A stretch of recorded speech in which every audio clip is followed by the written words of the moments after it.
शुरू करने से पहले बता दूं, यह एक काल्पनिक रचना है। इस पुस्तक में सभी नाम, पात्र, व्यवसाय, स्थान, घटनाएं और घटनाएं या तो लेखक की कल्पना की उपज हैं या काल्पनिक तरीके से इस्तेमाल की गई हैं। वास्तविक व्यक्तियों, जीवित या मृत, या वास्तविक घटनाओं से कोई भी समानता पूरी तरह से संयोग है। 221 योदान साम्राज्य की राजधानी। क्यों मैं इसे स्वीकार नहीं करता? ये कैसे उचित है? _ मैक्लेन के कक्ष में बैठा हुआ, जहां उसकी 5 पत्नियां और 2 रखेलें थीं। बेशक उसकी 6 पत्नियां थीं, लेकिन उसने दूसरी मदर विनी को तलाक दे दिया और उसे और उसके बच्चों को योदान के भीतर तटीय शहरों में से एक में भेज दिया। कुछ समय पहले सिरियस मैक्लेन ने आखिरकार सिंहासन संभाला था, और क्योंकि वह जानता था कि उसके दूसरे बेटे नाराज थे, उसने तुरंत उन्हें राजधानी से दूर अलग अलग शहरों में भेजने का फैसला किया। इसी तरह उसने अपनी सभी पत्नियों, रखेलों और छोटे बच्चों को राजधानी के दूसरे छोर पर अपनी निजी संपत्ति में भेजने का भी फैसला किया था। कोई कह सकता है कि महल राजधानी शहर के उत्तर में स्थित था, जबकि मैक्लेन की निजी संपत्ति राजधानी के दक्षिण पूर्वी भाग में स्थित थी। परंपरागत रूप से उसे महल को खाली करना था और सिरियस और उसके भावी परिवार के लिए जगह बनानी थी। क्या कोई कल्पना कर सकता है कि सिरियस अपनी भावी पत्नियों, अपने भावी बच्चों, अपने पिता की पत्नियों, अपने भाई बहनों और उनके पूरे नाटक के साथ महल में रह रहा हो? ऐसा नहीं था। सिरियस को बढ़ने के लिए अपनी जगह की जरूरत थी, साथ ही महल पर पूरा अधिकार भी। अगर हर कोई यहीं रहता तो कुछ लोग अधिकार के लिए लड़ने के लिए उसके रास्ते में आ सकते थे। इसलिए यहाँ एक नए राजा के साथ बाकी लोगों को अलग अलग एस्टेट में जाना पड़ा और वहाँ अपना निजी जीवन जीना पड़ा। महल में केवल सिरियस की माँ रानी एम्मा की रह सकती थीं, जो नई रानी माँ होंगी, और राजकुमारी कैंडेल जो सिरियस की छोटी बहन थीं। बेशक मैक्लेन के पास महल में एक आंगन भी होगा ताकि मुश्किल मामलों में अपने बेटे की मदद कर सके। वह एक साथ दोनों जगहों पर सोता था। जहां तक उसके बच्चों की बात है, मैक्लेन की 13 बेटियां और 11 बेटे थे। उसकी एक बेटी की मृत्यु तब हो गई थी जब वह सिर्फ 1 साल की थी, जबकि उसकी दूसरी बेटी और बेटे को पिछले साल उसकी मां के साथ ही त्याग दिया गया था। तो उसके पास सिर्फ 11 बेटियां और 10 बेटे बचे। पिछले कुछ सालों में 6 पत्नियों और 2 रखेलों के साथ मैक्लेन एक साल में 3 या 4 बच्चों को गर्भवती कर देता था, और शायद अगले साल वह किसी को भी गर्भवती न करे। दरअसल उसके कुछ बच्चे सिर्फ कुछ महीनों के अंतर पर थे। वैसे भी उनकी बेटियों में से 4 की शादी हो चुकी थी, 3 की उम्र 15 साल से ज्यादा थी और राजधानी में उनकी अपनी निजी संपत्ति थी, जबकि बाकी 15 साल से कम उम्र की थीं। शाही बच्चों के रूप में वे अपनी विरासत के हकदार थे, इसलिए मैक्लेन ने उनकी विरासत की घोषणा की थी। साथ ही राज्याभिषेक समारोह के दौरान उन्हें लिखित दस्तावेज भी दिए थे। बेशक वे अपनी विरासत का उपयोग तभी कर पाएंगे जब वे 15 साल की हो जाएंगी। उनकी बेटियों को उनकी संपत्ति दी जाएगी, साथ ही उन्हें उनका मासिक वेतन और गार्ड भी दिए जाएंगे, और जब वे आखिरकार शादी कर लेंगी तो महल उन्हें वेतन देना बंद कर देगा, क्योंकि उनके नए पतियों को उनका भरण पोषण करना होगा। साथ ही वे अपनी संपत्ति भी रख सकती हैं, क्योंकि एक के पास कई घर होना कोई बुरी बात नहीं है। उनके दहेज के लिए ये पहले से ही तैयार था और महल की तिजोरी में संग्रहित था। जब समय आएगा तो उन्हें वह मिलेगा जो उनका हक है। अब उनके 10 बेटों की बात करें तो उनमें से 8 पहले ही 15 साल की उम्र तक पहुंच चुके थे और वर्तमान में उनके पास अपने शहर हैं जो राजधानी से बहुत दूर हैं। बहुत पहले ही मैक्लेन ने सिरियस को योदान पर शासन करने के लिए तैयार कर लिया था, इसलिए पिछले कुछ सालों में वह अपने बेटों को अलग अलग जगहों पर तैनात कर रहा था जहां सिरियस को कोई खतरा नहीं था। जहां तक उसके अन्य 2 बेटों की बात है जो 15 साल से कम उम्र के थे, उसने पहले ही उनकी विरासत की तैयारी कर ली थी। खैर, ये सब उसके वर्तमान बच्चों के लिए था। दुर्भाग्य से अगर इस अवधि के बाद कोई और बच्चा पैदा होता है तो उसे शासन करने के लिए संपत्ति या शहर नहीं मिलेंगे, उन्हें बस उसकी निजी जेब से पैसे मिलेंगे। मैक्लेन अब राजा नहीं था, इसलिए बाद में आने वाले किसी भी बच्चे को उच्च श्रेणी का कुलीन माना जाएगा, इसलिए उसे व्यक्तिगत रूप से उनका भरण पोषण करना होगा। संक्षेप में, महल उन्हें कोई विरासत देने के लिए जिम्मेदार नहीं होगा। जहां तक उनकी पत्नियों का सवाल है, उनकी बेटियों की तरह ही उन्हें भी उनकी जेब से वेतन मिलना चाहिए। महिलाओं के लिए महल से पैसा केवल उन लोगों को दिया जा सकता है जो विवाहित नहीं हैं, साथ ही रानियों और रानी माँ को भी। लेकिन चूंकि वे अब योदान की रानियां नहीं थीं और मैक्लेन से भी विवाहित थीं, इसलिए वे भी अब महल के पैसे की हकदार नहीं थीं। साथ ही सभी रक्षक जो उन्हें रानियों के रूप में दिए गए थे, उन्हें महल में वापस करना पड़ा। उन्हें केवल उन लोगों को रखने की अनुमति थी जो उन्हें उनके व्यक्तिगत परिवारों द्वारा दिए गए थे। इन रक्षकों को प्रशिक्षित किया जाएगा और युद्धों के लिए इस्तेमाल किया जाएगा, या उन्हें सिरियस की भावी रानियों को दिया जा सकता है। यही विचार उनकी नौकरानियों के लिए भी था। उन्हें केवल अपनी निजी नौकरानियों के साथ महल छोड़ने की अनुमति थी, जिनकी संख्या आमतौर पर केवल 4 या 5 होती थी, लेकिन बाकी 12 या 20 जो उनके आंगन में सफाई करते थे या उनके बिस्तर बनाते थे, उन्हें महल में ही रहना था, चाहे कुछ भी हो जाए। ये नौकरानियां पीछे रहकर भावी रानियों की भी सेवा करती थीं। संक्षेप में, मैक्लेन ने साम्राज्य की परंपराओं का सख्ती से पालन किया था, जैसा कि उनके पिता ने भी किया था जब उन्होंने उन्हें राजा बनाया था। वे भी एक बड़े परिवार से थे जिसमें 9 सौतेली माएँ थीं जो उनसे बहुत नफरत करती थीं। कल्पना कीजिए कि उनके परिवार के साथ उन सभी के साथ रहना कैसा होगा। उन्हें नहीं लगता था कि उनकी पत्नियों को अपने सभी शूरवीरों और नौकरानियों को छोड़ने में कोई समस्या होगी, क्योंकि उनकी सौतेली माताओं ने भी पहले ऐसा ही किया था। चाहे गार्डों को 2 सप्ताह पहले या 10 साल पहले काम पर रखा गया हो, इससे कोई फर्क नहीं पड़ता। उनके पिता ने सुनिश्चित किया था कि उनकी कोई भी सौतेली माँ उनके साथ महल से बाहर न जाए, इसलिए उसने सोचा कि उसकी पत्नियां इस मामले में उसे आसानी से बचा लेंगी। लेकिन सच्चाई इससे ज्यादा गलत नहीं हो सकती। मेरी लाश पर, मेरे सिर के ऊपर से। तुम्हारा क्या मतलब है कि तुम्हारा फैसला अंतिम है? आइवी चिल्लाए, क्या तुम पहले राजा नहीं थे? भगवान के लिए उस खूनी फैसले को बदल दो। रानी सेडोरा ने चिल्लाते हुए कहा, तुम पागल हो जो ये सोचती हो कि मैं अपने शूरवीरों को सिर्फ इसलिए छोड़ दूंगी क्योंकि मैं अब रानी नहीं रही। रानी चार्लोट ने कहा, अंडस्को। आइवी ने अपने मूर्ख पति की ओर देखा और गुस्से से लाल हो गई। पूरी बातचीत ने उसे बार बार उसका गला काटने का मन किया। हर शब्द उसके दिमाग में चुभ रहा था, जिसने उसके अंदर जल रही आग को और भड़का दिया। उसके दिल की गहराई से एक चीख निकली, ऐसा लगा जैसे कोई राक्षस रसातल में गहरे पिंजरे से बाहर निकलने की कोशिश कर रहा हो।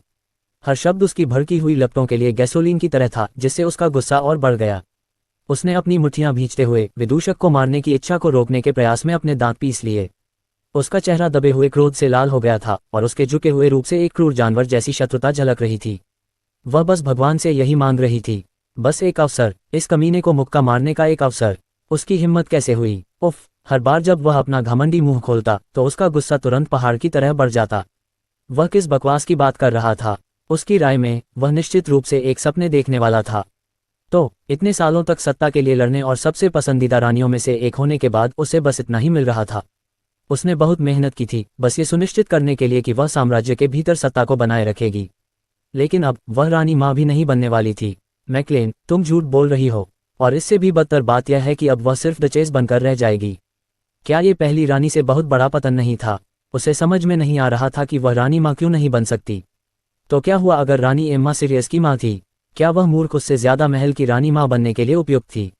और इससे भी बदतर बात यह है कि वह बदचलन अभी भी महल में रहेगी, जबकि दूसरी ओर उसे एक एस्टेट में जाना होगा। जरूर, एस्टेट उच्च श्रेणी के कुलीन एस्टेट से बहुत बड़ा था, लेकिन महल की तुलना में यह सिर्फ बच्चों का खेल था। उसकी स्थिति के बारे में सब कुछ उसके लिए डाउनग्रेडिंग का संकेत था। इसलिए वह महल में रहने के लिए बहुत दृढ़ थी, भले ही पूरे साल उस पर ओले और बर्फ गिरते रहें। वे सभी उस बदचलन सीरियस के साथ महल में क्यों नहीं रह सकते थे? तो क्या हुआ अगर उसने शादी कर ली और उसके बच्चे हो गए? क्या उन्हें लगा कि वह उन्हें जहर दे देगी या उनका जीवन असहनीय बना देगी? ठीक है, हाँ, वह शायद ऐसा करेगी, लेकिन तो क्या? अगर वह सच में राजा था तो उसके पास खुद की रक्षा करने की शक्ति होनी चाहिए। तो अब वह पवित्र क्यों था? जितना अधिक वह स्थिति के बारे में सोचती उतना ही वह परेशान होती। वह परंपराओं और अन्य चीजों के बारे में जानती थी, लेकिन पूर्व राजा के रूप में क्या वह नियमों को थोड़ा नहीं बदल सकता था? मान लिया उसने महल में कदम रखते ही पुरानी रानियों के शूरवीरों को ले लिया था, लेकिन अब उसे अपने शूरवीरों को क्यों सौंपना चाहिए? उसके दिमाग में मैक्लेन बस उसे परेशान करने के लिए ऐसा कर रही थी। इन वर्षों में पहली रानी के रूप में उसे 7,000 शूरवीर मिले थे, और इन लोगों के अलावा उसके पास 980 अन्य शूरवीर भी थे जो या तो उसके पिता ने उसे दिए थे या उसके भत्ते से खरीदे गए थे। अगर वे उसके 7,000 ले लेते तो उसके पास क्या बचता? उसने अपने पति को अपने शूरवीरों की वफादारी के बारे में समझाने के लिए पहले ही एक योजना बना ली थी। वह जितनी अद्भुत थी, अगर वे अब उसकी सेवा नहीं कर पाते तो क्या वे तबाह नहीं हो जाते? लेकिन उसे पता नहीं था कि भले ही उसने शूरवीरों को समझाने की कोशिश की, लेकिन उनमें से कोई भी अब उसकी सेवा करने को तैयार नहीं था। दरअसल राज्याभिषेक के दिन उसके शूरवीर जश्न मना रहे थे क्योंकि वे आखिरकार अपनी राक्षसी रानी से आज़ाद हो गए थे। एक बार जब आइवी मैक्लेन की संपत्ति में कदम रखती है तो वे अब उसके लिए जिम्मेदार नहीं होंगे। पुरुषों ने जश्न मनाया और अगले सप्ताह के आने का बेसब्री से इंतजार करते रहे। उनके लिए आज़ादी बस कोने में ही थी। उनकी नज़र में ये तथ्य कि आइवी का बेटा चुना जाना चाहता है एक चमत्कार था, अन्यथा उन्हें अभी भी रानी माँ के रूप में उसकी सेवा करनी पड़ती। उनके पूर्वजों ने वास्तव में उनकी प्रार्थनाएं सुनी थीं। दूसरी ओर आइवी अभी भी अपनी दुर्दशा के बारे में बड़बड़ा रही थी। उसके पैसे का क्या? मैक्लेन ने जो कहा उसके अनुसार वह उन्हें उनके नियमित भत्ते का केवल 30% मासिक देगा। सच में वह राशि उतनी ही थी जितनी उच्च वर्ग की कुलीन पत्नियां अपने पतियों से प्राप्त करती थीं। लेकिन आइवी के दिमाग में यह मुर्गी के बदले में मिलने वाले पैसे से ज्यादा कुछ नहीं था। जहां तक सेडोरा की बात है, वह भी इसी बारे में सोच रही थी। आखिर वह 1,000 से कम शूरवीरों के साथ सीरियस को कैसे मार सकती थी? उसने अभी भी उस बदमाश को मारने का प्रयास नहीं छोड़ा था। उसके लिए चाहे कितना भी समय लगे उसे मारना ही होगा ताकि उसका बेटा राजा बन सके। लेकिन मासिक भत्ते और उसके पास बचे हुए शूरवीरों की संख्या के साथ वह जानती थी कि वह जल्द ही उस बदमाश से निपटने में सक्षम नहीं होगी। उसके गुस्से को देखकर ऐसा लग रहा था कि वह पिछले कई महीनों से अपने गुस्से को दबाए हुए थी। आईवी की तरह पहले दिन से ही उसने बहुत मेहनत की और वह सब किया जो उसे करना चाहिए था। वास्तव में उसने खुद को उसकी आदर्श महिला के रूप में ढाल लिया था। जब वे हमेशा वयस्कों की तरह जिम्नास्टिक करते थे तो वह धैर्यवान, प्यारी और बहुत ही उग्र व्यवहार करती थी। लेकिन आखिरकार उसके बेटे को राजा बनने के लिए चुना गया। और इससे भी बदतर बात यह थी कि उसके इस बदमाश पति ने कहा था कि उसने बहुत पहले ही सिरियस को राजा चुन लिया था। तो इतने सालों तक उसका समय बर्बाद करने का क्या मतलब था? उससे ज्यादा दयनीय कोई नहीं था। जब उसने उन चीजों के बारे में सोचा जो उसने सिर्फ सिंहासन को सुरक्षित रखने के लिए की थी, तो वह अपने प्यारे पति की हत्या करने से खुद को रोक नहीं पाए। मैक्लेन ने अपनी पत्नियों को देखा और निराश हुए बिना नहीं रह सका। केवल सिरस की माँ रानी एम्मा और उसकी 2 रखेलें ही शांत थीं। बाकी लोग पागल कुत्तों की तरह व्यवहार कर रहे थे।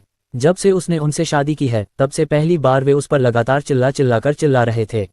एक पल के लिए ऐसा लगा कि वे वास्तव में उसके अधिकार को भूल गए हैं। आखिर वे किस पर चिल्ला रहे थे?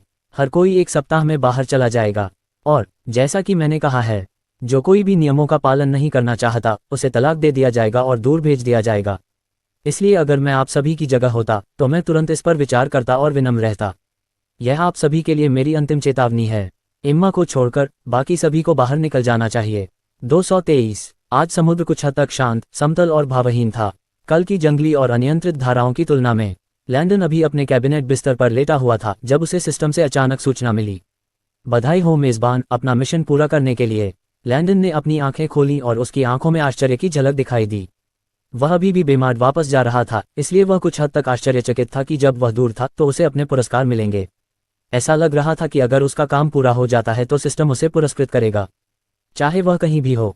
बेमार छोड़ने से पहले उसने मिशन का 2/3 हिस्सा पूरा कर लिया था, जिसमें दवाएं बनाना, चिकित्सा ज्ञान को आगे बढ़ाना और रोगियों पर सभी शल्य चिकित्सा प्रक्रियाएं करना शामिल था।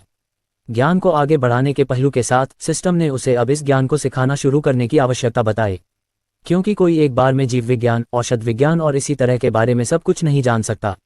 इस तरह के ज्ञान को पचाने में 5 साल से ज्यादा का समय लगेगा।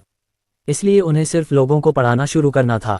इसलिए पिछले अक्टूबर में उन्होंने सबसे पहले शिक्षकों को आने वाले सेमेस्टर के लिए जरूरी सभी जानकारी दी, और जनवरी तक उन शिक्षकों ने बदले में मेडिकल और हेल्थ केयर के छात्रों को भी पढ़ाया। इसलिए ज्ञान के मामले में लैंडन ने जनवरी में ही यह काम पूरा कर लिया था। सर्जरी के लिए उन्होंने पहले ही अस्पतालों में सभी 6 मुख्य सर्जिकल प्रक्रियाएं की थीं और डॉक्टरों और नर्सों को यह सिखाने में भी अपना समय लगाया था कि उन्हें क्या करना है। बेशक जीवित रोगियों का उनकी मौजूदगी में इलाज करने के बाद उन्होंने उन्हें महीने में 50 से ज्यादा बार अपनी देखरेख में वही सर्जरी करने की अनुमति दी थी। डॉक्टरों ने उनकी मौजूदगी में बच्चों को जन्म दिया था और इसी तरह। वास्तव में जब कर्मचारी विकास पर ध्यान केंद्रित कर रहे थे तब लैंडन सर्दियों के दौरान पूर्णकालिक डॉक्टर बन गए थे और पूरे दिन अस्पताल में अपना दिन बिताते थे। और जब तक वह इस मिशन के लिए बेमाद से निकला तब तक उस विशेष मिशन को सिस्टम के मानकों के अनुसार पूर्ण के रूप में चिन्हित किया गया था। इसलिए एकमात्र चीज जिसने उसे समय लिया वह थी दवाएं बनाना। कुछ कच्चे उत्पाद थे जो बेमार्ड के पास अभी तक नहीं थे या उन्होंने उन्हें उगाया नहीं था, इसलिए वे केवल सांता के जहाज के आने का इंतजार कर सकते थे।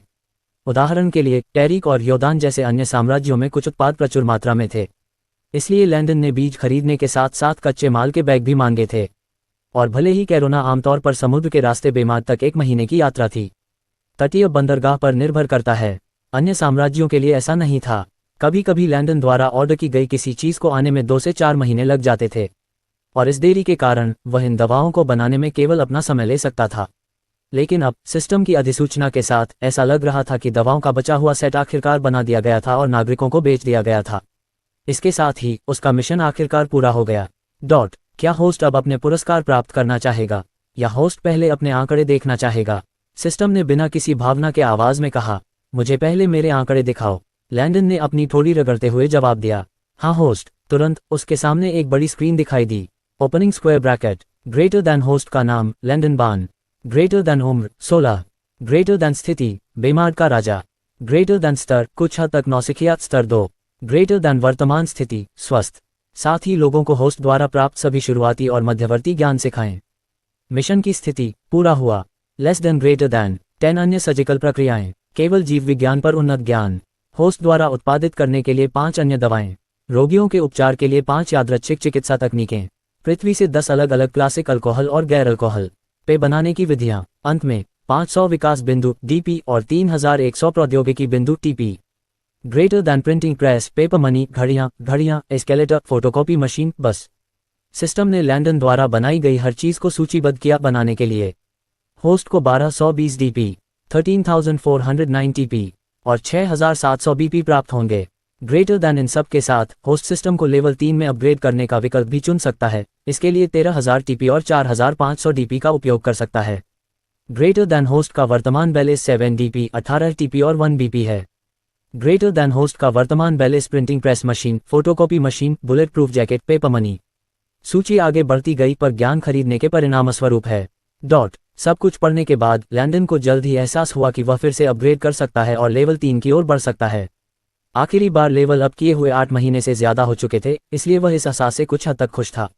सिस्टम, अगले लेवल पर अपग्रेड करें, उसने अपनी स्क्रीन को देखते हुए कहा। जैसा आप चाहें होस्ट। 18% पूरा हुआ, 32% पूरा हुआ, 69% पूरा हुआ, 84% पूरा हुआ, 100% पूरा हुआ।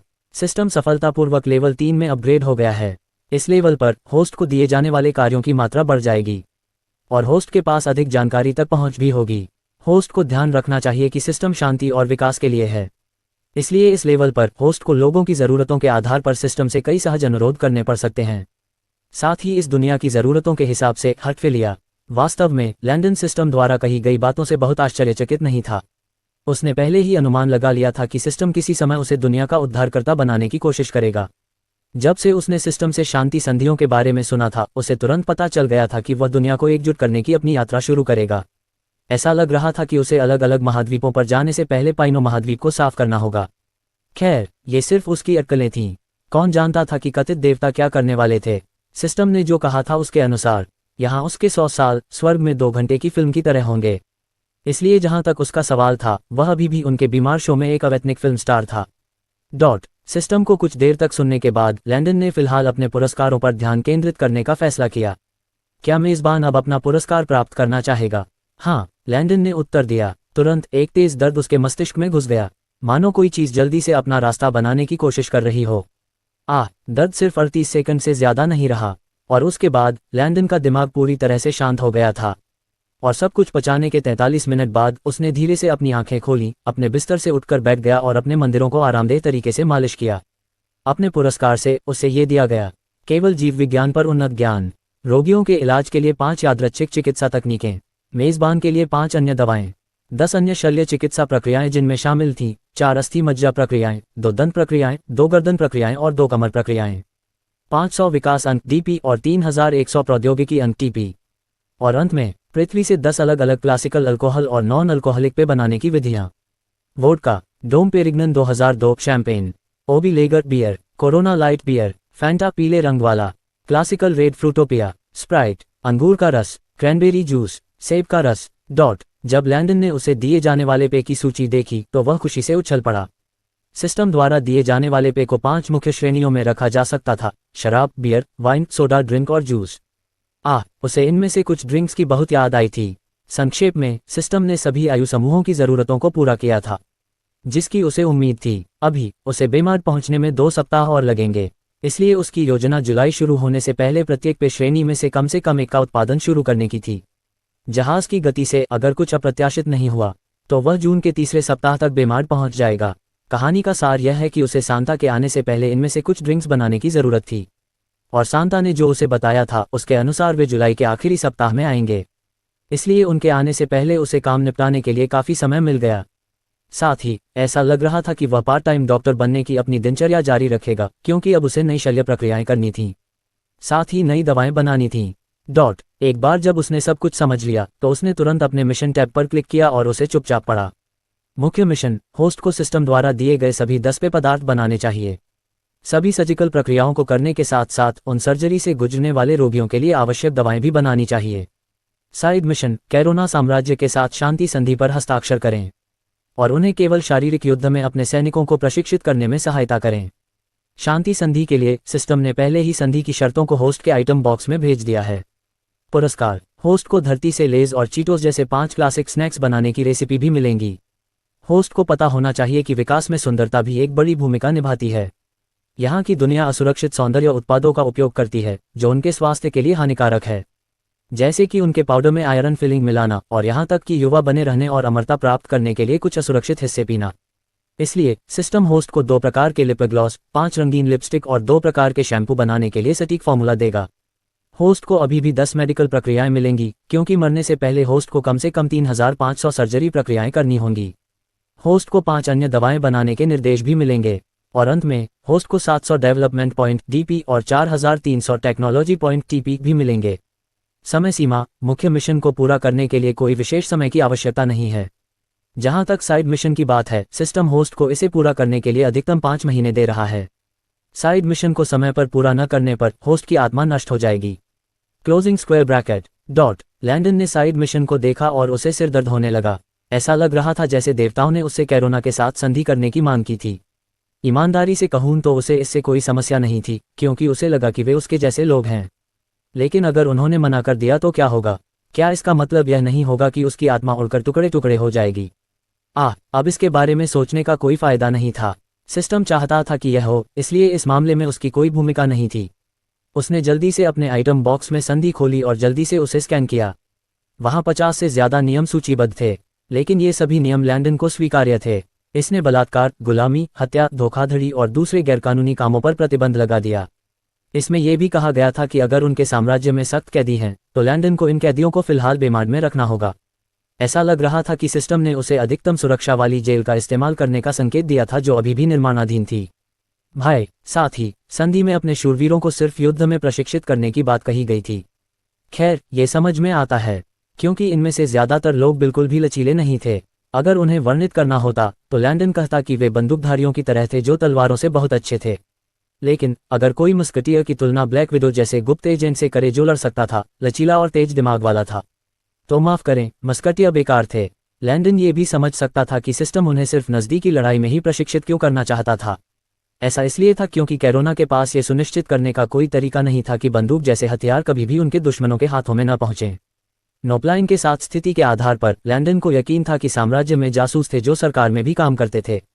तो अगर ये हथियार वितरित हो गए तो क्या नोपलाइन और दूसरे अपराधी भी उन पर अपना हाथ नहीं डालेंगे, जब तक बुराई का सफाया नहीं हो जाता और पूरी दुनिया एक शांति संधि पर हस्ताक्षर नहीं करती।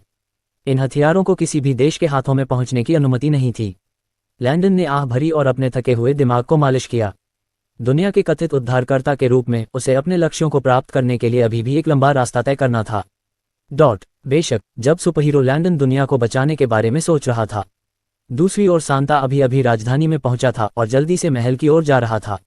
उसे नोपलाइन के बारे में बताना था। तुम इतनी देर से क्यों आए? 225 राजधानी कैरोना का साम्राज्य। सांता शक्तिहीन होकर दालान में खड़ा था और अपनी अग्निश्वास वाली पत्नी को देख रहा था। उसकी सारी उत्तेजना की भावनाएं उसकी ठंडी आभा से पूरी तरह से धुल गई थीं। वह अपनी पत्नी की तीव्र निगाहों के नीचे लगातार पसीना बहाता हुआ कड़वी मुस्कान के बिना नहीं रह सका। तो तुम फिर इतनी देर से क्यों आए? झूठ बोलो और तुम मर जाओगे, उसके सामने खड़ी तेजस्वी सुंदरता ने कहा। सांता ने अपने भावी ससुर कार्मेलो और दादा ससुर एड्रियन को देखा, जो उस समय पेनेलोप के बगल में खड़े थे, और उन्हें थोड़ी मदद करने का इशारा किया। लेकिन उसे निराशा हुई। बेशर्म जोड़ी ऊपर की ओर देखती रही, मानो गहरे विचारों में डूबी हो, जबकि उसके हाव भावों को अनदेखा कर रही हो। बच्चा, क्या तुम हमें मुसीबत में डालने की कोशिश कर रहे हो? चूंकि वह तुम्हारी होने वाली पत्नी है, तो क्या तुम्हारे लिए उसके साथ व्यवहार करना सही नहीं है? बीवी, क्या हम अंदर इस बारे में बात कर सकते हैं? उसने असहाय होकर कहा। जरूर, लेकिन तभी जब तुम मेरे अध्ययन कक्ष में एक ही टुकड़े में पहुंच सको। पेनेलोप ने अपनी तलवार म्यान से निकालते हुए कहा। शिंग, रुको, चलो इस बारे में बात करते हैं, सांता ने कहा, जैसे ही उसने अपनी उग्र मंगेतर को शांत करने की कोशिश की जो अब पूरी गति से उसकी ओर दौड़ रही थी। उसके अधीनस्थ ने तुरंत उसे एक तलवार थमा दी, जैसे कि यह एक सामान्य घटना थी, और जल्दी से उसकी पीठ थपथपाई, जैसे कि कह रहा हो, गुड लक ब्रो। वह नहीं जानता था कि कैरोना की सहायता करने के बाद उसे जो स्वागत समारोह मिला था, उस पर उसे हंसना चाहिए या रोना चाहिए।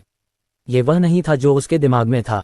चिपकना, मैं जानबूझकर देर से नहीं आया था, तुम्हें पता है, उसने उसके चेहरे को और करीब दबाते हुए कहा। चिपकना, मैं एक मिशन की वजह से देर से आया। चिपकना, एक मिशन, ठीक है, उसने निश्चित रूप से उसे किसी मिशन पर नहीं भेजा था, और उसे ये भी यकीन था कि उसका परिवार भी ऐसा नहीं करता। तो वह किस बेवकूफ़ी भरे मिशन की बात कर रहा था? और अगर वह गया भी, तो वह बिना किसी के ऐसा क्यों करेगा बैकअप? अगर वह ऐसे ही वहां मर जाता तो उसे इसके बारे में कैसे पता चलता? उसकी कमज़ोर तलवारबाजी को देखते हुए ये पहले से ही एक चमत्कार था कि वह बिना बैकअप के जाने के बाद भी जिंदा था। चूंकि उसने अपने जाने से पहले दी गई यात्रा की आज़ादी का दुरुपयोग किया था, तो अब से वह साल में अधिकतम 2 बार ही यात्रा कर सकेगा।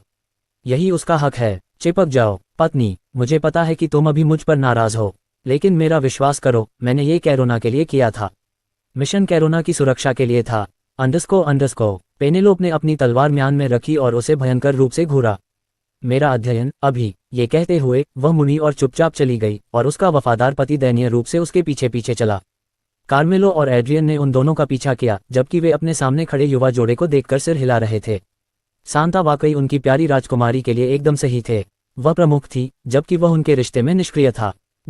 धमाका। तो वे 3 शहर के सरदार नोपलाइन के साथ काम कर रहे हैं, कार्मेलो ने गुस्से में कहा, जबकि उसने अपना हाथ जोर से मेज पर मारा। वह अपने साम्राज्य के भीतर चल रही सभी अवैध गतिविधियों के बारे में सोचकर गुस्से से आग बबूला हो रहा था। पहले उसने सोचा था कि उसने राजा के रूप में एक अद्भुत काम किया है, लेकिन अब वह बेहतर जानता था। सांता ने जो कहा था उसके आधार पर 8 साल तक इन लोगों ने उनकी नाक के नीचे इन भूमिगत शिविरों का निर्माण और उपयोग किया था।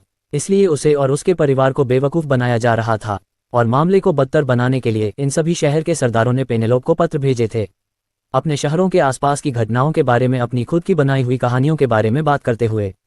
उन शहर के सरदारों ने दावा किया था कि उन आपदाओं में कई निर्दोष महिलाएं और बच्चे मारे गए थे, और इसके कारण उन्होंने परिवारों को भुगतान करने के लिए ढेर सारा पैसा मांगा था और कई और अनुरोध किए थे। सौभाग्य से उन्होंने अभी तक किसी को भी मुद्दों की जांच करने के लिए नहीं भेजा था, क्योंकि उन्हें कुछ दिन पहले ही ये पत्र मिले थे। अगर इन शहर के सरदारों ने उनसे झूठ बोलने की हिम्मत की, तो इसका मतलब था कि वे लोगों को भी धमका सकते थे कि वे ऐसा व्यवहार करें जैसे कि उन्होंने अपने परिवार के सदस्यों को भी खो दिया हो। एड्रियन भी नाराज था। संक्षेप में, उसने निकट भविष्य में उनसे निपटने के लिए पहले से ही मन में नोट बना लिया था। वे अपनी जेबें टटोलने के लिए शाही परिवार के आदेशों की अवहेलना करने की हिम्मत कैसे कर सकते हैं? ऐसा लग रहा था कि उन्हें जल्द ही इन जगहों पर जाना होगा। क्या आपको यकीन है कि किसी को चोट नहीं लगी? दादाजी, एड्रियन ने पूछा। हाँ दादाजी, मैं यहाँ आने के दौरान उन शहरों में से एक से होकर भी गुजरा हूँ। शहर को कोई नुकसान नहीं हुआ, साथ ही मुख्य सड़कों को भी। ये घटना केवल जंगलों के आसपास हुई। कोई भी निर्दोष नागरिक नहीं मरा, केवल वे गार्ड मारे गए जो उन भूमिगत शिविरों की रखवाली कर रहे थे। ये स्पष्ट है कि वे लोगों की सहायता करने के बजाय अधिक सुरक्षाकर्मियों को नियुक्त करने के लिए अनुरोधित धन का उपयोग करने की योजना बना रहे हैं। लेकिन क्या हमें उनकी मदद करनी चाहिए? एक तरफ अगर हम उन्हें पैसे देते हैं तो वे सोचेंगे कि उन्होंने हमें सफलतापूर्वक धोखा दिया है, और ऐसा करने से हम नोपलाइन को सचेत नहीं कर पाएंगे। लेकिन दूसरी तरफ अगर हम उन्हें पैसे नहीं देते हैं तो वे हमारे पलटवार से डरने लगेंगे और नोपलाइन को सचेत कर देंगे। पेनेलोप ने कहा। हालांकि वे जानते थे कि पैसे देना अधिक लाभदायक था, फिर भी उनके दिल इस विचार से भारी थे कि वे नागरिकों की मेहनत की कमाई को अपराधियों को दे रहे होंगे। कर एकत्र किए गए और अधिकांश बार पैसे जरूरतमंदों की सहायता के लिए भेजे जा सकते थे, भूखे किसानों के बजाय लालची रईसों को पैसे देने के विचार से। उनका खून थोड़ा खौल उठा। कोई भी व्यक्ति मूर्ख की तरह व्यवहार नहीं करना चाहता था, इसलिए किसी ऐसे व्यक्ति को पैसे भेजना वास्तव में दर्दनाक था जो उन्हें मूर्ख समझता था। वास्तव में आप सभी इस मामले के बारे में चिंता न करें, मैं इसे संभाल लूंगा, सांता ने कहा। वास्तव में उसने लैंडन के साथ इन मिशनों से बहुत बड़ी चोरी की थी, इसलिए वह इस समस्या को हल करने के लिए पैसे का कुछ हिस्सा इस्तेमाल करने को तैयार था। उसके लिए ये वह पैसा था जिसके लिए उसने एक व्यापारी के रूप में काम नहीं किया था, और यह कैरोना के खजाने से नहीं आ रहा था, इसलिए उनके लिए इसका इस्तेमाल करना ठीक था। तो चलो, जैसा तुमने कहा वैसा ही करते हैं। गुलामों के बारे में क्या तुम्हें यकीन है कि तुम्हारे इस भाई पर भरोसा किया जा सकता है? कार्मेलो ने उत्सुकता से पूछा। बिल्कुल, अगर मुझे उस पर इतना भरोसा न होता तो मैं अपने दूसरे भाई को भी वहां नहीं छोड़ता। यह अजीब है, हम एक दूसरे को कुछ समय से ही जानते हैं, लेकिन मैं तुरंत बता सकता हूं कि वह कुछ हद तक मुझसे मिलता जुलता है। सांता ने लैंडन के बारे में जो कुछ भी वह जानता था उसके बारे में बात करना जारी रखा। बेशक उसने खास तौर पर बेमार्ड के विकास के बारे में विवरण नहीं बताया, क्योंकि वह चाहता था कि जब वे वहां पहुंचे तो वे पूरी तरह से आश्चर्यचकित हो जाएं। उसने उन्हें बस इतना बताया था कि वह उन्हें छुट्टी पर ले जाएगा, और बस इतना ही। जब उसने उन्हें VIP पास दिखाए तो उनकी आंखें तुरंत चमक उठी, क्योंकि वे उसके शानदार आकर्षक रूप को देखकर आश्चर्यचकित हो गए। उन्होंने सांता की शरारती मुस्कान को देखा और इस निष्कर्ष पर पहुंचे कि उसका लैंडन साथी उतना आसान नहीं था जितना वह दिखता था। एक व्यक्ति जिसे पूरे साम्राज्य ने त्याग दिया हो, उसके पास नोपलाइन की किसी भी सेना को हराने की हिम्मत नहीं होगी। सिवाय इसके कि उसे अपनी ताकत पर पूरा भरोसा हो। उनके सामने इन शानदार दिखने वाले VIP पास के साथ वे ये सोचने से खुद को नहीं रोक पाए कि बेमार्ड वास्तव में कैसा होगा। हम जा रहे हैं, कार्मेलो और एड्रियन ने एक साथ कहा। जरूर, लेकिन मैं आप सभी से केवल एक ही वादा कर सकता हूं कि अगर हम अपनी सास, मौसी और चचेरे भाई बहनों को साथ नहीं लाएंगे तो वे वापस आने पर हम सभी को व्यक्तिगत रूप से मार डालेंगे। इसलिए भले ही हमारे पास यहाँ केवल 10 VIP पास हैं, लेकिन इसका मतलब यह नहीं है कि जाने वाले लोगों की संख्या सीमित होनी चाहिए। कार्मेलो की आंखें चमक उठीं और वह मुस्कुराया। चूंकि वह जा रहा था तो वह अपनी 2 पत्नियों के साथ साथ अपनी बहन और उसके परिवार को भी साथ ले जा सकता था। एड्रियन के लिए वह अकेले ही उनके साथ शामिल होगा, क्योंकि उसकी पत्नी कार्मेलो की मां का बहुत पहले निधन हो गया था। सांता के मामले में उसने अपनी मां, अपनी बहनों और साथ ही अपने बच्चों को इस यात्रा पर ले जाने की योजना बनाई थी। बेशक उसे उम्मीद थी कि उसके पिता भी उसके साथ शामिल होंगे अगर वह इसके लिए सहमत हो जाए। वह आदमी सिर्फ काम में लगा रहता था और खेलने में नहीं। पम्पकिन, क्या तुम कैरोना के बिना ठीक रहोगे? प्यारे दादा, एड्रियन ने पूछा। मैं अकेला नहीं हूँ, याद है। भले ही तुम दोनों जा रहे हो, मेरे पास अभी भी चाचा सैमुअल, कार्मेलो का भाई और अन्य मंत्री हैं। पेनेलोप ने अपने चेहरे पर एक दुर्लभ मुस्कान के साथ उत्तर दिया। सच में, साम्राज्य में हर कोई उसे एक अमूल्य वस्तु की तरह प्यार करता था। इसलिए वह जहां भी जाती थी हमेशा सैकड़ों लोग उसकी देखभाल करते थे। कुछ मंत्रियों ने तो उसे अपनी दत्तक बेटी के रूप में भी अपनाया, जिसे उन्होंने सहजता से लाड़ प्यार किया। जहां तक उसके लाडले चाचा की बात है तो वह उसके पिता और दादा की ही नस्ल के थे। उसकी राय में ये छुट्टी उसके कुछ अति लाडले परिवार के सदस्यों से एक अच्छा ब्रेक थी। वह उनसे बहुत प्यार करती थी, लेकिन कभी कभी वे उसके लिए बहुत ज्यादा हो जाते थे, खासकर उसकी माँ। बस एक बात जिसने उसे थोड़ा उदास किया वह ये थी कि सांता फिर से जाने वाला था। बेंजी, तुम जा सकते हो और उन्हें रास्ता दिखा सकते हो, लेकिन 2 सप्ताह के बाद मैं उम्मीद करता हूं कि तुम तुरंत वापस आ जाओगे। वे जब तक चाहें रह सकते हैं, लेकिन तुम्हारे मामले में इसके बारे में सोचना भी मत। Riverdale city, Arcadina. तो तुम कह रहे हो कि शूरवीरों का वह समूह वहां गया था लेकिन कभी वापस नहीं आया।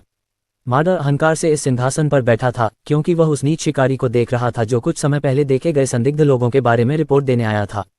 कुछ समय पहले वह जंगल में गहरे शिकार कर रहा था जब उसने जंगल के दूसरी तरफ से शूरवीरों के एक समूह को सड़कों पर कूदते देखा। वह रिवरडेल शहर के बाहरी इलाके में था जो बेमार्ड शहर की दिशा में था जब उसने उन शूरवीरों को जंगल से बाहर आते देखा। डर ने उसे जल्दी से जकड़ लिया और वह जल्दी से 1 घंटे से अधिक समय तक खुद को छिपाता रहा, जबकि पुरुषों के उसकी नज़र से ओझल होने का इंतजार करता रहा। और यह महसूस करने के बाद कि वे बेमार्ड चले गए हैं, उसका डर तुरंत भ्रम में बदल गया। क्या वे एलेक्स बान के क्रोध से नहीं डरते थे? वैसे भी ये सुनिश्चित करने के लिए कि वे रिवरडेल पर अगला हमला न करें, वह तब से उस क्षेत्र के आसपास शिकार कर रहा था। और जितना अधिक वह नजर रखता था उतना ही वह चिंतित होता जाता था। उसका पूरा परिवार और उनकी बची हुई पीढ़ियां सभी रिवरडेल शहर में रहती थीं। इसलिए उसे लगा कि इस मामले के बारे में अपने नए शहर के स्वामी को चेतावनी देना उसका दायित्व है।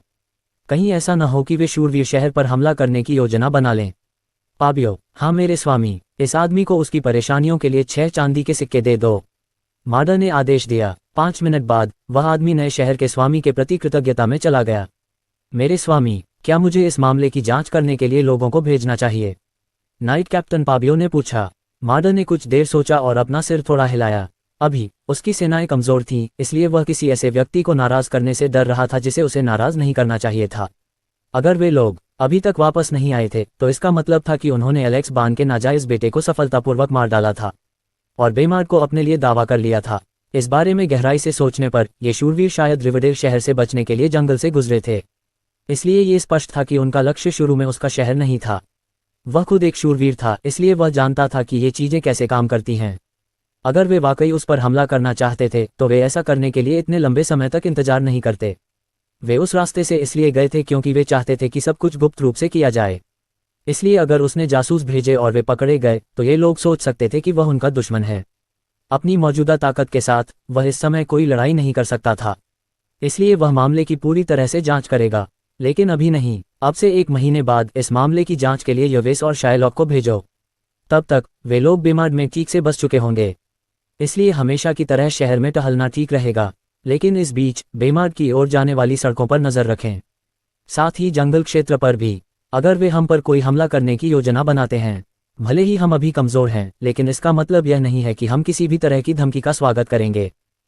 समय तेजी से बीत गया और बस ऐसे ही बेमार्ड जून के 3रे सप्ताह में प्रवेश कर गया और लैंडन आखिरकार वापस आ गया। आपका स्वागत है महाराज, बंदरगाह के आसपास मौजूद सैनिकों ने कहा। लैंडन ने चारों ओर देखा और मुस्कुराया। सब कुछ वैसा ही दिख रहा था जैसा होना चाहिए। जब वे समुद्र से बेमार्ट के करीब पहुंच रहे थे तो वे प्रत्येक तटीय जिले में कई इमारतें और संरचनाएं देख सकते थे, जिनमें से अधिकांश इमारतों के ऊपर एक बड़ा तीर का चिन्ह था। सभी तीर के चिन्ह डिस्ट्रिक्ट आई की ओर इशारा कर रहे थे, जहां आगंतुकों, व्यापारियों और मछुआरों को होना चाहिए था। तीर इतने बड़े थे कि केवल एक अंधा व्यक्ति ही उन्हें देख सकता था, और अपने प्रस्थान से पहले उसने जो कहा था उसके आधार पर उन तीरों को रात में उन सभी लास वेगास साइन बोर्ड की तरह चमकना चाहिए था जो पृथ्वी पर वापस आ गए हैं। रूपांतरित बंदरगाह पर खड़े होकर लैंडन संतुष्टि में सिर हिलाए बिना नहीं रह सका। हाँ, यह एकदम सही था। मजदूरों ने पहले ही उन सभी पुराने जंग लगे लकड़ी के स्टैंड को हटा दिया था और उनकी जगह स्टील और कंक्रीट लगा दी थी। बंदरगाह के लिए लैंडन ने धरती पर सबसे आम और अच्छी तरह से इस्तेमाल किए जाने वाले बंदरगाह के डिजाइन को चुना था। इसका सामान्य दृश्य एक विशाल ऑक्टोपस जैसा होगा। अब कोई कल्पना कर सकता है कि ऑक्टोपस का आयताकार सिर और शरीर का क्षेत्र वह जगह थी जहां कार्यालय, पुलिस स्टेशन इत्यादि थे। लेकिन इसके तंबू जो समुद्र में फैले हुए थे वे वहां थे जहां जहाज़ों को बेमार्ट पहुंचने के बाद डॉक करना पड़ता था। तो आमतौर पर बंदरगाह ऐसे ही होते थे।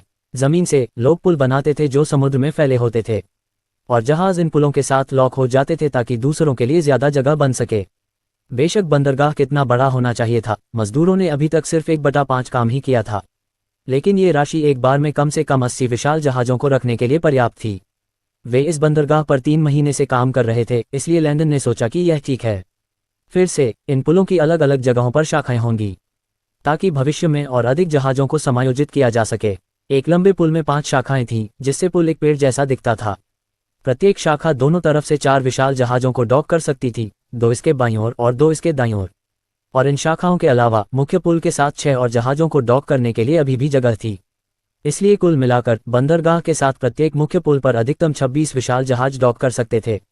इसलिए बंदरगाह बनाते समय इन पुलों का निर्माण सर्वोच्च प्राथमिकता थी, और अब तक कर्मचारी प्रस्थान के बाद से इनमें से केवल 3 पुल ही बना पाए थे।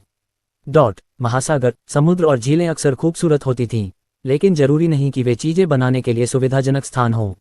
अधिकांश उपकरण और निर्माण सामग्री, श्रम शक्ति का उल्लेख नहीं करना, सूखे में बेहतर काम करते हैं। और फिर भी कई बुनियादी ढांचे जिन पर मनुष्य निर्भर थे, जैसे समुद्र के पार बांध और पुल, लगातार पृथ्वी पर बनाए जा रहे थे। तो उन्होंने ये कैसे किया? सरल, उन्होंने इन परियोजनाओं के लिए चुने गए क्षेत्र के आसपास पानी निकाला। बेशक ऐसी कई पानी निकालने की तकनीकें हैं जिनका हम पृथ्वी पर आमतौर पर इस्तेमाल करते हैं, लेकिन चूंकि बेमार्ट के डॉक समुद्र में दूर नहीं बनाए जा रहे थे, इसलिए यहाँ सबसे सरल तकनीक का इस्तेमाल किया जा सकता था। बेशक अगर ये पुल पानी के पार मीलों तक फैले होते तो यह अपने आप में एक अलग मामला होता। बेमार्ट के मामले में श्रमिकों ने पानी में मिट्टी तब तक डाली जब तक कि यह उनके चुने हुए क्षेत्र के चारों ओर तटबंध बनाने के लिए पर्याप्त ऊंची नहीं हो गई। इस प्रकार एक तरह का किला बना दिया। वहां से किले के अंदर का पानी बाहर पंप किया गया, और मजदूरों ने रेत को अतिरिक्त सहारा देने के लिए किले के चारों ओर स्टील की चादरें जल्दी से बिछा दी। बेशक चूंकि मिट्टी कुछ हद तक पारगम्य है, इसलिए मजदूरों को लगातार पानी बाहर पंप करना पड़ा ताकि उनका किला सूखा रहे, और वहां से उन्होंने भारी मशीनों को समुद्र के किले की तलहटी में ले जाकर जल्दी से जल्दी काम शुरू कर दिया। जब मजदूरों ने सीमेंटेड डॉक पुल बनाना समाप्त कर दिया तो वे तुरंत बाहर निकल गए और नए बने पुल के ऊपर चढ़ गए। वहां से क्रेन जैसी भारी मशीनों ने रेत के तटबंध को एक साथ रखने वाली सभी स्टील की चादरों को सावधानीपूर्वक हटा दिया। उन्होंने रेत के चारों ओर कई छेद भी बनाए ताकि पानी किले में बह सके, जिससे समुद्र का स्तर नए बने पुल डॉक के चारों ओर अपनी मूल ऊंचाई पर वापस आ गया। वैसे भी बंदरगाह के आसपास अभी भी निर्माण कार्य चल रहा था, क्योंकि लैंडन को उम्मीद थी कि रुकने से पहले कम से कम 12 और डॉक पुल बनाए जाएंगे। लेकिन इन नए गुलामों के शामिल होने के बाद लैंडन को पूरा यकीन था कि वे उम्मीद से पहले ही पूरे बंदरगाह को खत्म कर लेंगे। जो गुलाम जहाज से बाहर आए थे वे अपने सामने की जगह को देखकर पूरी तरह से भ्रमित थे। ये भूरे रंग का बंदरगाह बिल्कुल वैसा नहीं था जैसा उन्होंने पहले कभी देखा था। उस पर चलते हुए वे सोच में पड़ गए कि क्या वे अभी भी अर्काडिना में हैं। वर्मम दासों को 2 पुलों की दूरी पर कई अपरिचित तेज आवाजें सुनाई दे रही थीं, जो पानी के चारों ओर एक बड़े छेद के भीतर से आ रही थीं। उनमें से ज्यादातर ने छेद में एक झलक पाने की उम्मीद में अपनी गर्दनें आगे बढ़ाईं, और जब उन्होंने कई पीले रंग की गाड़ियों को मिट्टी को धकेलते और पुल बनाते देखा तो उनकी आंखें तुरंत चौंक गईं।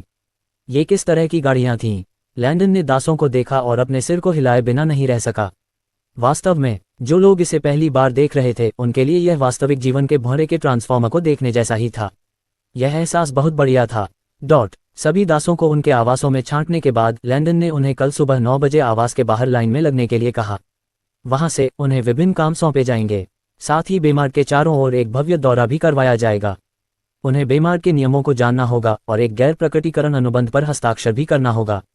एक बार जब दासों की अच्छी तरह से देखभाल हो गई तो लैंडन ने तुरंत सभी पर्यवेक्षकों को यहाँ मिलने के लिए बुलाया, साथ ही सभी मुख्य सरकारी अधिकारियों, प्रधानाध्यापकों आदि को भी। यह एक आपातकालीन बैठक का समय था। लैंडन वर्तमान में डिस्ट्रिक्ट आई के भीतर आगंतुकों के चेक इन और चेकआउट के लिए नए कोस्टल पोर्ट के भीतर एक कॉन्फ्रेंस रूम में बैठे थे। हॉल बहुत बड़ा था और उनके सामने 30 से अधिक लोग बैठे थे जो अपने अपने पेशे के प्रमुख थे, चाहे वह मुख्य सफाई कर्मी हो, मुख्य बैंक प्रबंधक हो, निर्माण उद्योग के लिए मुख्य लेखाकार हो या फिर घोड़ों के खेत के लिए मुख्य पर्यवेक्षक हो, हर कोई यहाँ था। बहुत बढ़िया। मैंने सबसे पहले आप सभी को बुलाया ताकि मेरी अनुपस्थिति के दौरान आपकी कड़ी मेहनत और प्रतिबद्धता के लिए आप सभी को धन्यवाद दे सकूं। भले ही मुझे नहीं पता कि आपके व्यक्तिगत कार्यस्थल हमारी मूल योजनाओं के साथ कितने आगे बढ़े हैं, मुझे यकीन है कि इस समय सीमा के दौरान सभी ने अपना सर्वश्रेष्ठ प्रदर्शन किया होगा। तो एक बार फिर आप सभी का धन्यवाद। लैंडन ने उन्हें प्रणाम करते हुए कहा, महाराज, ये कुछ भी नहीं था, कृपया अपना सिर ऊपर उठाएं। महाराज, ये हमारा सम्मान था। महाराज, अंडरस्को। वे सभी शर्मिंदगी से बोले क्योंकि उनके दिल गर्मजोशी से भर गए थे।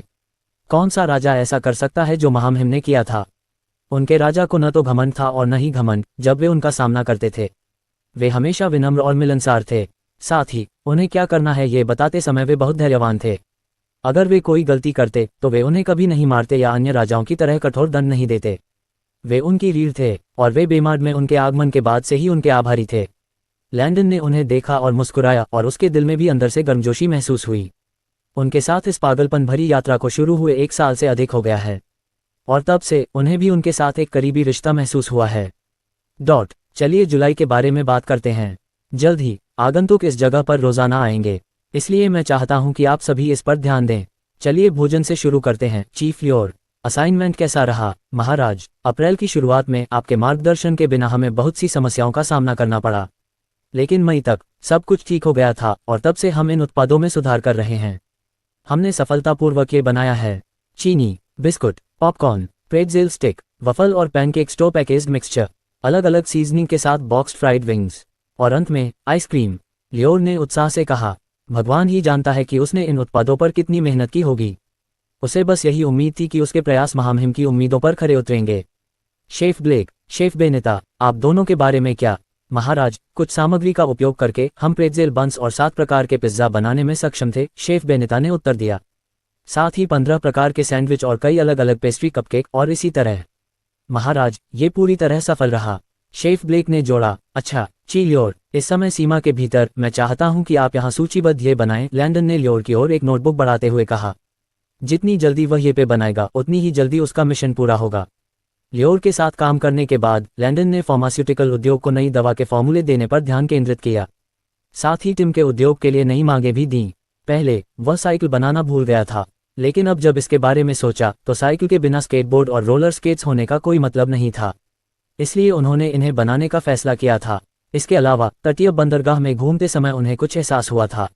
यात्रियों के लिए सामान खरीदने और उसमें सामान रखने के लिए कोई सामान नहीं था। बात यह है कि वह उन सभी फैंसी लगेज के लिए नहीं जा रहा था। नहीं, इसके विपरीत वह बस पहियों वाले साधारण बने हुए लगेज चाहता था। इस युग में लोग फटे पुराने कपड़ों से बैग सिलते थे और अपने सारे कपड़े उसमें डाल देते थे। बड़ी वस्तुओं के लिए वे धातु के ट्रंक का इस्तेमाल करते थे और उन्हें हर जगह ले जाते थे। क्या अपने सामान को सिर और कंधों पर ढोने के बजाय उसे रोल करके ले जाना आसान नहीं था, इसलिए उन्होंने साधारण कपड़े वाले लगेज बैग बनाने का फैसला किया जो फाइबर से बने थे, न कि हार्ड केस या लग्जरी ब्रांड के। ये वॉलमार्ट और इसी तरह के दूसरे सामान में मिलने वाले आम पहिएदार ट्रैवलिंग बैग थे। इससे आगंतुकों के लिए यात्रा को बेहतर बनाया जा सकेगा जब वे बेमार्ट पहुंचेंगे। लैंडन को कई साइज भी चाहिए थे, एक्स्ट्रा स्मॉल से लेकर XXL तक। समय बीतता गया और मीटिंग अपने समापन पर पहुंच रही थी। आखिर में चलो पैसे के बारे में बात करते हैं। सभी 3 मिशनों से लैंडन ने सैनिकों के साथ सिक्कों के सभी बैग गिनने में अपना समय बिताया था और पहले से ही लेबल लगा दिया था कि प्रत्येक बैग में कितना है। बेशक सांता को निपटाने और दासों को 2 महीने के किराए और उनकी दैनिक जरूरतों के लिए पर्याप्त पैसे देने के बाद लैंडन के पास कुल राशि बची 215 सोने के सिक्के, 21,500 चांदी के सिक्के या 21.5 मिलियन तांबे के सिक्के। ये वास्तव में बहुत सारा पैसा था, इसलिए उसने इसे इस तरह से विभाजित करने का फैसला किया। 5% शाही परिवार के पास रहता है। निकट भविष्य में किसी भी अप्रत्याशित घटना की स्थिति में 35% राशि बेमार्ट के व्यक्तिगत बैंक खाते में रहेगी। युद्ध, प्राकृतिक आपदा, भूख आदि जैसी चीजें 30% राशि राष्ट्रीय बलों के सभी बैंक खातों में रखी जाएगी, चाहे वह सेना हो, पुलिस हो या अन्य।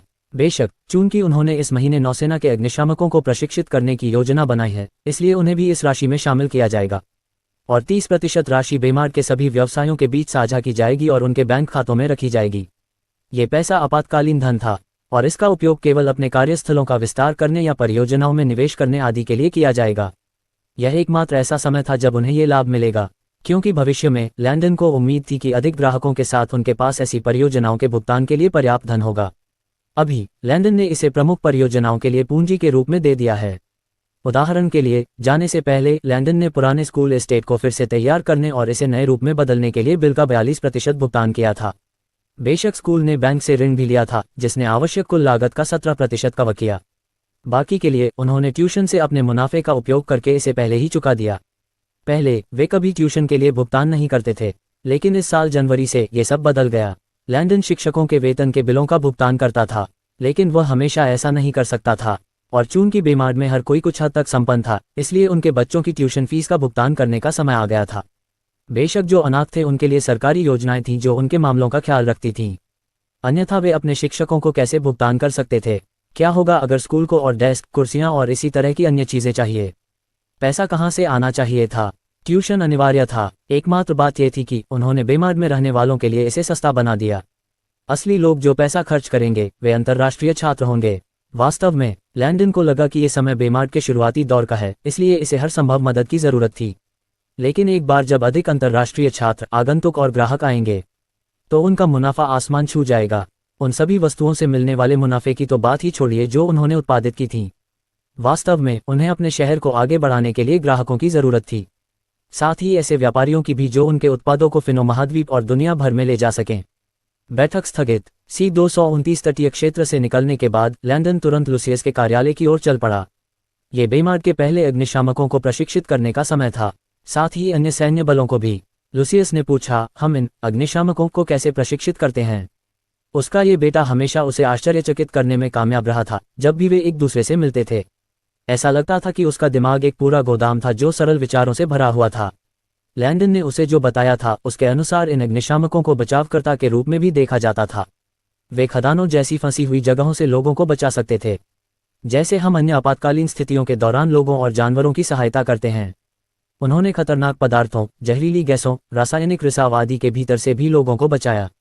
लुसियस को लगा कि अग्निशामकों का होना निश्चित रूप से जरूरी है, खासकर शहर के लिए, और इसके अलावा वे कहीं भी आग लगने पर भी ध्यान रखते थे, चाहे वह जलती हुई इमारतें हों, जलते हुए जंगल हों या अन्य जगहें। अगर कोई गलती से नेशनल पार्क में पेड़ों में आग लगा देता है तो लोगों को तुरंत फायरफाइटर्स को बुलाना पड़ता है। रेडियो तरंगों और वॉकी टॉकी के साथ बेमार के हर बिंदु पर मौजूद पुलिस अधिकारी फायरफाइटर्स को भी इन मामलों की सूचना दे सकते हैं।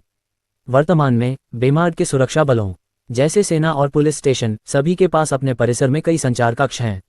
ये कमरे तारों, रिसीवर और अन्य चीजों से भरे हुए थे जो उन्हें बेमार के आसपास के अपने अलग अलग ऑफिस स्टेशनों से संपर्क करने में मदद करते थे। इन कमरों के भीतर वे मोर्स कोड भी भेज सकते थे, साथ ही विभिन्न कार्यालयों से एक दूसरे से बात भी कर सकते थे। अगर लैंडन इन कमरों का वर्णन करें तो वे कहेंगे कि ये 18वीं सदी में सेना के संचार कक्षों के समान ही थे। सब कुछ बहुत बड़ा था और पूरी चीज को चलाने के लिए अधिक सैनिकों की आवश्यकता थी। रोजाना ये कमरे कई सैनिकों से भरे होते थे जो घंटों वहां बैठे रहते थे, क्योंकि वे अपने आसपास रेडियो फ्रीक्वेंसी संचार उपकरणों पर ध्यान देते थे। आमतौर पर अगर दूसरे स्टेशनों पर कोई आपात स्थिति होती तो उन्हें तुरंत संदेश मिल जाता था और वे जल्दी से अपने पर्यवेक्षकों को भेज देते थे। इसी तरह पुलिस स्टेशन में भी ऐसे ही थे। उनके लिए वे शहर के आसपास के अधिकारियों के संदेशों का धैर्यपूर्वक इंतजार करते थे, क्योंकि हम फिर से उन्हें संदेश भेजते थे। अगर कोई पुलिस अधिकारी बैकअप के लिए बुलाता तो वे जल्द से जल्द सुदृढ़ीकरण भेज पाते। वैसे भी फायर स्टेशनों के पास भी अपनी संचार प्रणाली होगी। अगर आग लग भी जाए तो उनके लिए लोगों को तेजी से बचाना अच्छा होगा। तो क्या आप उनके लिए एक अकादमी खोलेंगे? लूसियस ने अपने हाथों में नोट पढ़ते हुए पूछा। हाँ, लेकिन ये छोटा होगा। वे 3 साल बाद पढ़ाई करेंगे और स्नातक होंगे, और जब वे पढ़ाई करेंगे तब भी उन्हें पब्लिक स्कूल में कक्षाओं में भाग लेने की आवश्यकता होगी। बेशक वे पढ़ाई के दौरान अंशकालिक काम करेंगे, और जब वे स्नातक होंगे तब तक उन्हें पूर्णकालिक कर्मचारी के रूप में काम पर रखा जाएगा। लैंडन ने उत्तर दिया। अग्निशामकों का ध्यान केवल आग पर ही नहीं था। उन्हें रासायनिक पहचान, रिसाव नियंत्रण, परिशोधन, धुआं बचाव स्थितियों आदि के लिए प्रशिक्षण और प्रमाणन भी लेना पड़ता था। अकेले अग्निशामकों को मैदान में जाने से पहले 7 से अधिक प्रमाणन प्राप्त करने होते थे। इसलिए जब वे स्नातक होंगे तो उन्हें ये प्रमाणन लाइसेंस मिलेंगे और वे अपनी पूर्णकालिक नौकरी शुरू करेंगे। आपको पता होना चाहिए कि ये प्रमाणन केवल 1-2 साल तक ही चल सकते हैं। इसलिए एक बार जब वे समाप्त हो जाते हैं तो अग्निशामकों को कई सैद्धांतिक और शारीरिक परीक्षाएं देकर उन्हें नवीनीकृत करना पड़ता है। हर क्षेत्र में चीजें हर समय बदलती रहती हैं, इसलिए जब दूसरों की सुरक्षा की बात आती है तो इन लोगों के लिए खेल से आगे रहना महत्वपूर्ण था। उनके शिक्षकों के लिए हम और अधिक वारंट अधिकारियों को भी इसके लिए साइन अप करवाएंगे। जहां तक कैंपस बिल्डिंग की बात है, हम पुलिस अकादमी के करीब स्थित एस्टेट का उपयोग करेंगे। मैं कुछ कर्मचारियों को वहां पढ़ाई करते समय जगह का नवीनीकरण करने के लिए कहूंगा। तो यह अच्छा है। तो अब जब हमने फायरफाइटर्स के साथ काम पूरा कर लिया है तो चलिए अगले समूह पर चलते हैं। ऊपरी क्षेत्र में बूट कैंप के पूरा होने के साथ और तटीय क्षेत्र में सुविधा के साथ आप इन नए सैन्य बलों को कैसे प्रशिक्षित करने की योजना बना रहे हैं? लुसियस ने पूछा। वह इस विशेष विषय के बारे में वास्तव में उत्सुक था। ठीक है, उनका प्रशिक्षण कुछ हद तक सेना के समान है, बस यहाँ वहाँ कुछ अंतर हैं, लैंडन ने उत्तर दिया। जाने से पहले उन्होंने कर्मचारियों से बूट कैंप या अकादमी बनाने के लिए कहा था। साथ ही तटीय क्षेत्र में नौसेना और समुद्री सुविधा भी बनाने को कहा था। बेशक जब सब कुछ हो गया तो उन्हें लगा कि उन्हें तुरंत इन रंगरूटों को प्रशिक्षण देना शुरू कर देना चाहिए। उन्होंने तटीय रक्षकों, समुद्री बलों, साथ ही नौसेना के सैनिकों को प्रशिक्षित करने की योजना बनाई। नौसेना के सशस्त्र बलों को केवल जल आधारित अभियानों को संभालना था। वे आमतौर पर किसी भी ऐसे दुश्मन से निपटते थे जो बेमार पर उसके तटों से हमला करने की कोशिश करता था। ये बल अपने दुश्मन की सुरक्षा पर आक्रमण करने के लिए जहाजों, पनडुब्बियों आदि का इस्तेमाल करते थे। जहां तक मरीन की बात है, वे एक विशिष्ट पैदल सेना बल थे जो भूमि और समुद्र दोनों पर नौसेना और सेना के अभियानों का समर्थन करने में माहिर थे। संक्षेप में, ये समुद्री सैनिक एक जहाज से दूसरे जहाज पर जा सकते थे, जहाजों पर कब्जा कर सकते थे इत्यादि। इसलिए उन्हें एक तरह से गुप्त समुद्री डाकू के रूप में देखा जाता था। कभी कभी वे इन जहाजों का उपयोग करके तटों की ओर जा सकते थे और अपने दुश्मन के शिविर पर छापा मार सकते थे। जहां तक तट रक्षकों की बात है, वे आमतौर पर खोज और बचाव और किसी देश के महासागर कानूनों को लागू करने जैसे कामों के लिए वहां होते थे। अगर कोई तैरने के लिए बाहर गया था और लापता होने की सूचना दी गई थी तो उनकी जिम्मेदारी थी कि वे तब तक पानी की खोज करते रहें जब तक कि शव न मिल जाए। तटरक्षक बंदरगाह सुरक्षा और सैन्य तत्परता के साथ साथ सभी समुद्री जीवन के लिए पर्यावरण संरक्षण के भी प्रभारी थे। लुसियस ने शांति से उनके कर्तव्यों को पढ़ा, जबकि सहमति में अपना सिर हिलाया। जहां तक उनके रैंक का सवाल है, वह उनसे भी प्रभावित था। नौसेना और तटरक्षक रैंकिंग बिल्कुल समान थी और उन्हें 3 श्रेणियों में विभाजित किया गया था: सूचीबद्ध, वारंट अधिकारी और अधिकारी ग्रेड। सैनिक सूचीबद्ध श्रेणी से शुरू होते थे और अधिकारी ग्रेड श्रेणी तक बढ़ते थे। रैंक इस प्रकार थी: टिल्ड सूचीबद्ध ग्रेड ऊपर जाने में भी 6 महीने लगते हैं। E1 निजी पैट, E2 निजी प्रथम श्रेणी PFC, E3 lance corporal LCPL, E4 corporal CPL, E5 sergeant SGT, E6 staff sergeant SSGT, E7 gunnery sergeant GSGT, E8 master sergeant MSGT, E9 प्रथम सार्जेंट 1 TSGT, अन्य E9 master gunnery sergeant MGSGT, E9 sergeant major sergeant मा, E9 विशेष Marine Corps के sergeant major SMMC। Tilde warrant officer grade ऊपर जाने में 2 साल लगते हैं। Rank W1 warrant officer 1 WO1, W2 chief warrant officer 2 CW2, W3 chief warrant officer 3 CW3, W4 chief warrant officer 4 CW4, W5 chief warrant officer 5 CW5। Tilde officer grade अधिकांश को rank ऊपर जाने में 2.5 साल लगते हैं। O1 ensign AIIMS, O2 lieutenant junior grade LTJG, O3 lieutenant LT, O4 lieutenant commander LCDR, O5 commander CDR। Rank ऊपर जाने के लिए 3 साल। O6 कैप्टन रैंक अप करने के लिए 3.5 वर्ष। O7 rear admiral lower half RDML 4 वर्ष। O8 rear admiral upper half RDMU 4 वर्ष।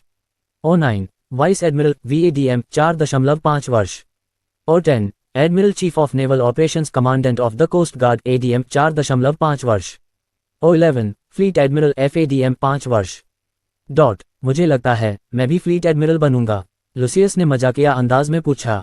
वह वर्तमान में बेमार्ड में एकमात्र व्यक्ति था जो इस तरह की भूमिका निभा सकता था, इसलिए जवाब बहुत स्पष्ट था। हाँ, लेकिन मैं चाहता हूं कि सेना से कुछ कैप्टन और वारंट अधिकारी नौसेना की टीम में भी शामिल हों। हथियारों को संभालने में उनके पास बहुत ज्यादा अनुभव है, इसलिए मुझे यकीन है कि वे किसी भी दुश्मन जहाज पर सफलतापूर्वक हमला करने में कई रंगरूटों का नेतृत्व करने में सक्षम होंगे। लैंडन ने जवाब दिया। क्या होगा अगर वह आसपास ना हो और लुसियस शहर की दीवार पर बेमार्ट के दुश्मनों पर हमला कर रहा हो? तो पानी की रक्षा कौन करेगा? उसे ऐसे सक्षम सैनिकों की जरूरत थी जो बेमार्ट की जीत सुनिश्चित कर सकें। इसलिए वह ट्रे और गैरी को युद्धपोत युद्धों पर ध्यान केंद्रित करने के लिए कह रहा था। और चूंकि वे इस टीम में शामिल होंगे, इसलिए वे मरीन कॉर्प्स के रूप में भी काम कर सकते हैं और मिशन पर भी जा सकते हैं। बेशक वह उन्हें सेना छोड़ने के लिए मजबूर नहीं करेगा, क्योंकि वह चाहता था कि वे खुद तय करें कि वे किस रास्ते पर जाना चाहते हैं। अभी के लिए वह उन्हें दोनों दुनियाओं का सर्वश्रेष्ठ देगा, और एक निश्चित समय सीमा के बाद वह उन्हें फिर से एक पक्ष चुनने के लिए कहेगा। किसी भी तरह से वे अभी भी अपनी स्थिति बनाए रखेंगे और अभी भी लुसियस के अधीन काम करेंगे। इसलिए उन्हें नहीं लगता कि यह उनके लिए एक बड़ा मुद्दा होगा। मरीन के लिए उनकी रैंकिंग प्रणाली भी इस प्रकार थी। सूचीबद्ध ग्रेड ऊपर जाने में 6 महीने लगते हैं। E1 seaman recruit SR, E2 seaman apprentice सा, E3 सीमैन SN, E4 पेटी ऑफिसर तृतीय श्रेणी PO3, E5 पेटी ऑफिसर द्वितीय श्रेणी PO2, E6 पेटी ऑफिसर प्रथम श्रेणी PO1, E7 chief petty officer CPO, E8 senior chief petty officer SCPO, E9 master chief petty officer MCPO, अन्य E9 command master chief petty officer CMCPO, E9 विशेष master chief petty officer of the navy MCPON। Tilde warrant officer grade ऊपर जाने में 2 साल लगते हैं। Grade W2 से शुरू chief warrant officer 2 CWO2, W3 chief warrant officer 3 CWO3, W4 chief warrant officer 4 CWO4, W5 chief warrant officer 5 CWO5। Tilde officer grade अधिकांश को रैंक अप करने में 2.5 साल लगते हैं। O1 second lieutenant 2 and, O2 first lieutenant 1 स्टील्ट, O3 captain, O4 major, O5 lieutenant colonel rank up करने के लिए 3 साल, O6 कर्नल 3.5 साल, O7 ब्रिगेडियर जनरल 3.5 साल, O8 मेजर जनरल 4 वर्ष, O9 लेफ्टिनेंट जनरल 4 वर्ष, O10 जनरल 4.5 वर्ष। लुसियस से कुछ देर बात करने के बाद लैंडन तुरंत आराम करने के लिए महल में वापस चला गया। अपने मिशन से पिंजरे में बंद सभी जानवरों के साथ आखिरकार अपने आगंतुकों के लिए एक और आकर्षण स्थल जोड़ने का समय आ गया था। कल वह बेमार्ट के राष्ट्रीय चिड़ियाघर पर निर्माण शुरू करेगा। अगले दिन लैंडन सुबह जल्दी उठे और उस एस्टेट की ओर चल दिए जहां नए आए गुलाम रह रहे थे। ये बैच अब तक का सबसे बड़ा बैच था, और यह गुलामों का आखिरी बैच भी था जिसे लैंडन ने फिलहाल अपने साथ रखा था। उन्होंने सभी 3 भूमिगत शिविरों से कुल 19,498 लोगों का स्वागत किया था।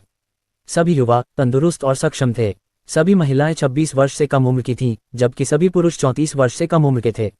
58% आबादी महिलाएं थीं, जबकि बाकी पुरुष थे। अंतिम 2 भूमिगत शिविरों में अपने मिशन के दौरान उन्हें पता चला कि इन जगहों के शहर के सरदारों ने सैकड़ों से ज्यादा गुलाम लड़कों को कई बड़ी एस्टेट में बंद करके रखा था।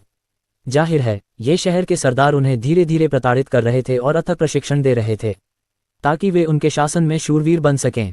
पुरुषों को लड़ाकू बनने के लिए प्रशिक्षित किया गया था, जबकि महिलाओं को आमतौर पर वासना की वस्तु के रूप में इस्तेमाल किया जाता था।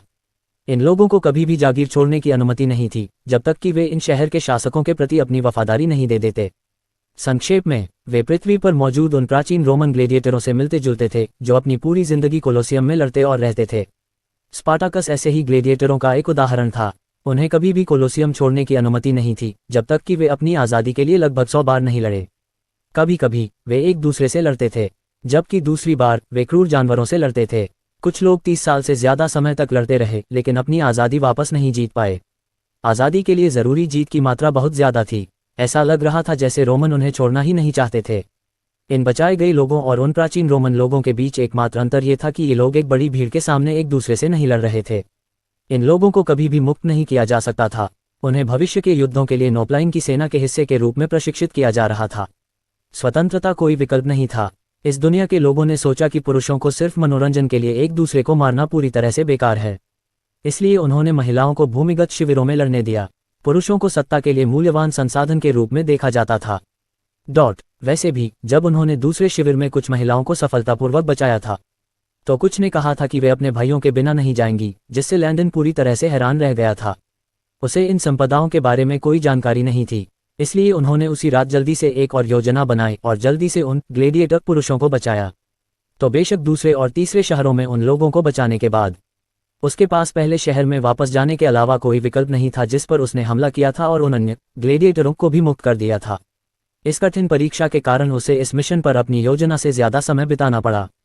लेकिन यह निश्चित रूप से इसके लायक था।